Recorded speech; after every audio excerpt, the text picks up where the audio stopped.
Exodus 4. And then Moses answered and said, But suppose they will not believe me or listen to my voice. Suppose they say, The Lord has not appeared to you. So the Lord said to him, What is that in your hand? He said, A rod.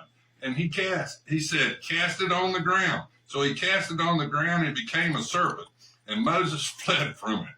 Then the Lord said to Moses, Reach out your hand and take it by the tail. And he reached out his hand and caught it, and it became a rod in his hand, that they may believe that the Lord God of their fathers and the God of Abraham, the God of Isaac, and the God of Jacob has appeared to you. Furthermore, the Lord said to him, Now put your hand in your bosom. And he put his hand in his bosom, and when he took it, behold, his hand was leprous like snow.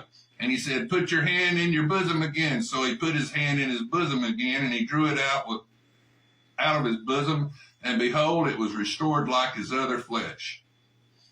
Then it will be, if they do not believe you or heed the message of the first sign, they may believe the message of the latter sign. So God put the plague on the Pharaoh, the first plague, and God hardened Pharaoh's heart. And then he put the second plague on the Egyptians, and God hardened Pharaoh's heart. And he put the third plague all the way through the 10th plague, where the oldest or their youngest son or their oldest son was taken. So the firstborn son of all the animals and of the Pharaoh and of all the people of Egypt, they were all taken by God's death angel. And the first Passover, Israel painted the doorpost with the lamb's blood, so that God's death angel knew not to take any of those people's children. So the Egyptians all lost their firstborn sons, and all the animals lost their firstborn animals. So God really put a plague on Egypt. The Egyptians worshiped little g gods. They had one Pharaoh named Akhenaten, one god.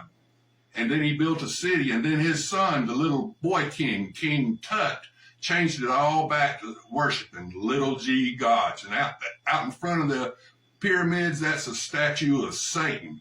The Sphinx is no more than a statue of Satan. That's Satan right there, the Sphinx. And they worship little g gods there in Egypt.